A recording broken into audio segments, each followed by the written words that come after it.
Chapter 13 of Harry Potter and the Sorcerer's Stone is called Nicholas Flamel. Remember, Nicholas Flamel has to do with whatever's hidden underneath in the basement of Hogwarts. That's what Hagrid said, and we don't really know anything after that. Just that he's associated with the package in the basement. Dumbledore had convinced Harry not to go looking for the Mirror of Erised again. And for the rest of the Christmas holidays, the invisibility cloak stayed folded at the bottom of his trunk. Harry wished he could forget what he'd seen in the mirror as easily, but he couldn't. He started having nightmares. Over and over again, he dreamed about his parents disappearing in a flash of green light, while a high voice cackled with laughter. You see, Dumbledore was right. That mirror could drive you mad, said Ron, when Harry told him about these dreams. Hermione, who came back the day before term started, took a different view of things. She was torn between horror at an idea of Harry being out of bed, roaming the school 3 nights in a row, and disappointment that he hadn't at least found out who Nicholas Flamel was. They had almost given up hope of ever finding Flamel in a library book, even though Harry was still sure he'd read the name somewhere. Once the term had started, they were back to skimming through books for 10 minutes during their breaks. Harry had even less time than the other two because Quidditch practice had started again. Wood was working the team harder than ever. Even the endless rain that had replaced the snow couldn't dampen his spirits. The Weasleys complained that Wood was becoming a fanatic, but Harry was on Wood's side. If they won their next match against Hufflepuff, they would overtake Slytherin in the house championship for the first time in 7 years. Quite apart from wanting to win, Harry found that he had fewer nightmares when he was tired out after training. Then, during one particularly wet and muddy practice session, Wood gave the team a bit of bad news. He'd just gotten very angry with the Weasleys, who kept dive-bombing each other and pretending to fall off their brooms. "Will you stop messing around?" he yelled. "That's exactly the sort of thing that'll lose us the match. Snape's refereeing this time, and he'll be looking for any excuse to knock points off Gryffindor." George Weasley really did fall off his broom at these words. "Snape's refereeing?" he spluttered through a mouthful of mud. When's he ever refereed a Quidditch match? He's not going to be fair if we might overtake Slytherin. The rest of the team landed next to George to complain too. "It's not my fault," said Wood. We've just got to make sure we play a clean game so Snape hasn't got an excuse to pick on us." Which was all very well, thought Harry, but he had another reason for not wanting Snape near him while he was playing Quidditch. Remember what happened in that Quidditch match with Snape mumbling and muttering things, and Harry's broom was going every which way. The rest of the team hung back to talk to one another as usual at the end of the practice. But Harry headed straight back to the Gryffindor common room, where he found Ron and Hermione playing chess. Chess was the only thing Hermione ever lost at, something Harry and Ron thought was very good for her. "Don't talk to me for a moment," said Ron when Harry sat down next to him. "I need to concentrate." He caught sight of Harry's face. "What's the matter with you? You look terrible." Speaking quietly so that no one else would hear, Harry told the other two about Snape's sudden, sinister desire to be a Quidditch referee. "Don't play," said Hermione at once. "Say you're ill," said Ron. "Pretend to break your leg," Hermione suggested. "Really break your leg," said Ron. "I can't," said Harry. "There isn't a reserve seeker. If I back out, Gryffindor can't play at all." At that moment, Neville toppled into the common room. How he had managed to climb through the portrait hole was anyone's guess, because his legs had been stuck together with what they recognized at once as the leg locker curse. He must have had to bunny hop all the way up to Gryffindor Tower. Everyone fell over laughing except Hermione, who leapt up and performed the counter curse. Neville's legs sprang apart, and he got to his feet trembling. "What happened?" Hermione asked him, leading him over to sit with Harry and Ron. "Malfoy," said Neville shakily. "I met him outside the library. He said he'd been looking for someone to practice that on." "Go to Professor McGonagall," Hermione urged Neville. "Report him." Neville shook his head. "I don't want any more trouble," he mumbled. "You've got to stand up to him, Neville," said Ron. "He's used to walking all over people, but that's no reason to lie down in front of him and make it easier." "There's no need to tell me I'm not brave enough to be in Gryffindor. Malfoy's already done that," Neville choked out. Harry felt in the pocket of his robes and pulled out a chocolate frog, the very last one from the box Hermione had given him for Christmas. He gave it to Neville, who looked as though he might cry. "You're worth 12 of Malfoy," Harry said. "The Sorting Hat chose you for Gryffindor, didn't it? And where's Malfoy? And stinking Slytherin." Neville's lips twitched in a weak smile as he unwrapped the frog. "Thanks, Harry. I think I'll go to bed. Do you want the card? You collect them, don't you?" As Neville walked away, Harry looked at the famous wizard card. "Dumbledore again," he said. "He was the first one I ever—" He gasped. He stared at the back of the card. Then he looked up at Ron and Hermione. "I found him," he whispered. "I found Flamel. I told you I read the name before somewhere. I read it on the train coming here. Listen to this. Dumbledore is particularly famous for his defeat of the dark wizard Grindelwald in 1945 for the discovery of the 12 uses of dragon's blood and his work on alchemy with his partner Nicholas Flamel." Hermione jumped to her feet. She hadn't looked so excited since they had gotten back the marks for their very first piece of homework. "Stay there," she said, and she sprinted up the stairs to the girls' dormitories. Harry and Ron barely had enough time to exchange mystified looks before she was dashing back, an enormous old book in her arms. "I never thought to look in here," she whispered excitedly. "I got this out of the library weeks ago for a bit of light reading." "Light," said Ron, but Hermione told him to be quiet until she looked something up, and started flicking frantically through the pages, muttering to herself. At last she found what she was looking for. "I knew it! I knew it!" "Are we allowed to speak yet?" said Ron grumpily. Hermione ignored him.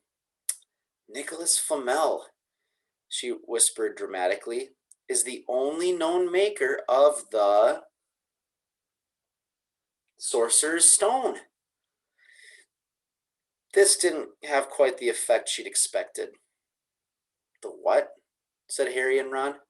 "Oh, honestly, don't you two read? Look, read that. There." She pushed the book toward them, and Harry and Ron read.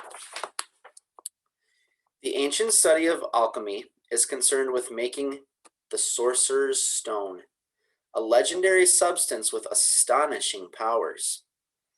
The stone will transform any metal into pure gold.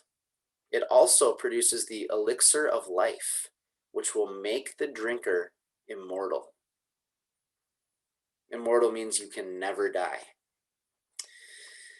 "There have been many reports of the Sorcerer's Stone over the centuries, but the only stone currently in existence belongs to Mr. Nicholas Flamel, the noted alchemist and opera lover.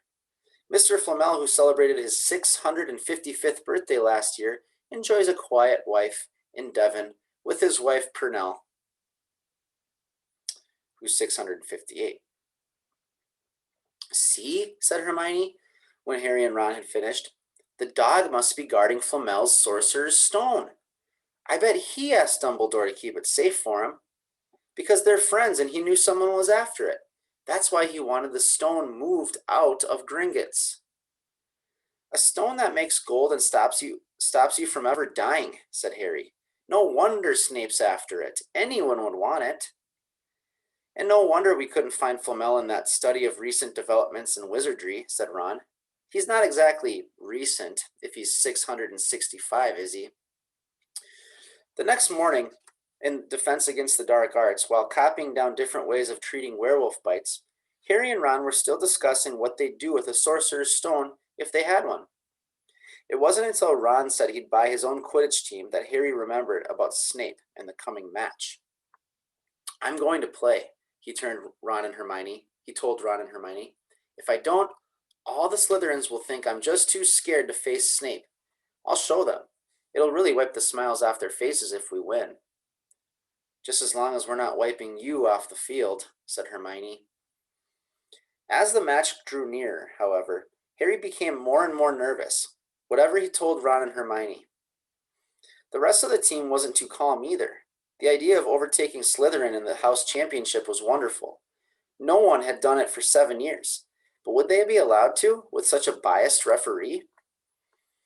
Harry didn't know whether he was imagining it or not, but he seemed to be running into Snape wherever he went. At times, he even wondered whether Snape was following him, trying to catch him on his own. Potions lessons were turning into sort of a weekly torture. Snape was so horrible to Harry. Could Snape possibly know they'd found out about the Sorcerer's Stone?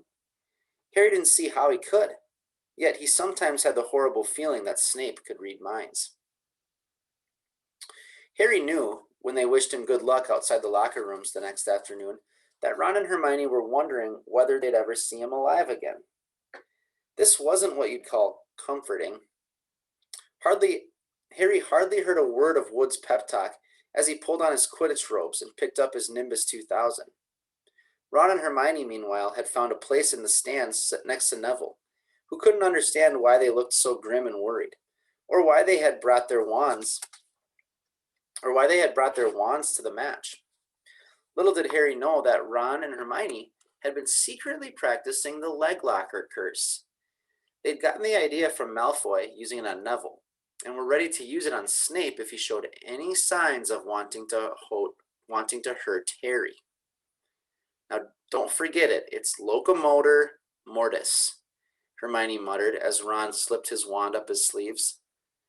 I know, Ron snapped. Don't nag. Back in the locker room, Wood had taken Harry aside. I don't want to pressure you, Potter, but if we need an early capture of the snitch, it's right now. Finish the game before Snape can favor Hufflepuff too much. The whole school's out there, said Fred Weasley, peering out the door. Even, blimey, Dumbledore's come to watch. Harry's heart did a somersault. Dumbledore, he said, dashing to the door to make sure. Fred was right. There was no mistaking that silver beard.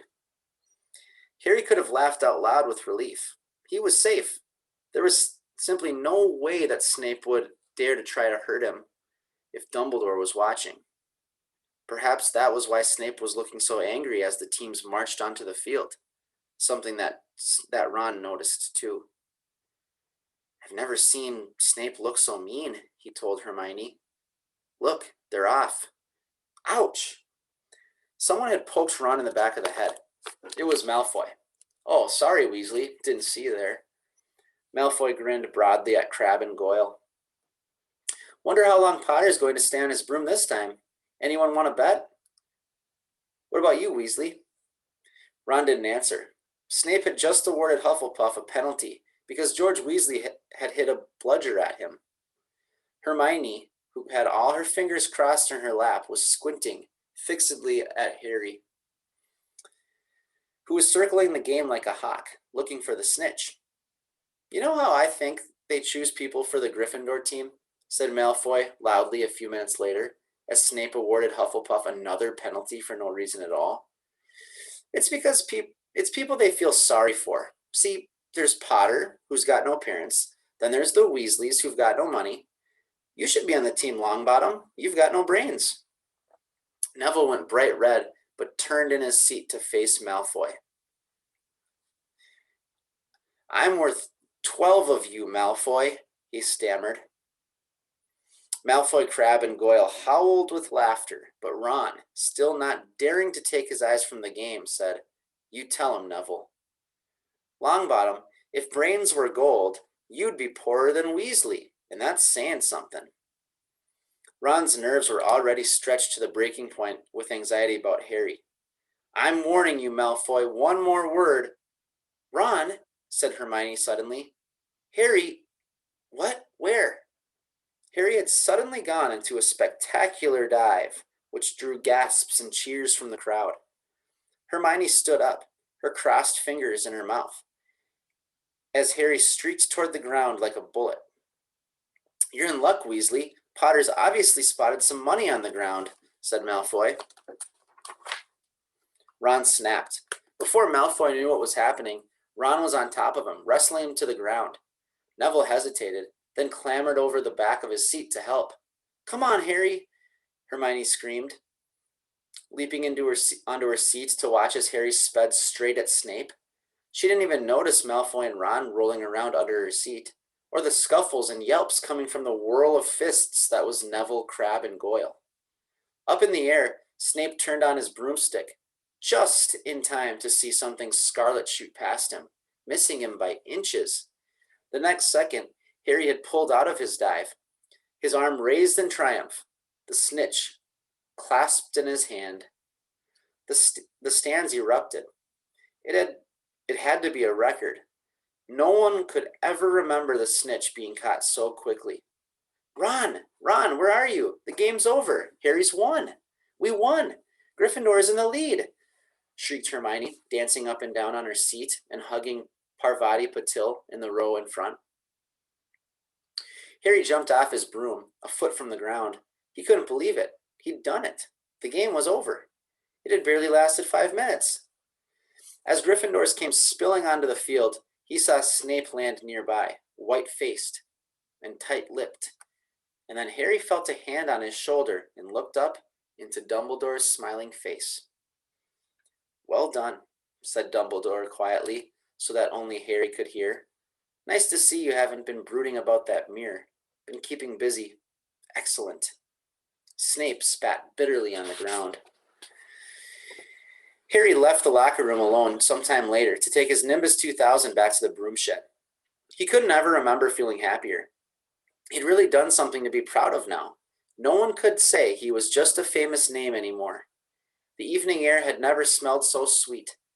He walked over the damp grass, reliving the last hour in his head, which was a happy blur.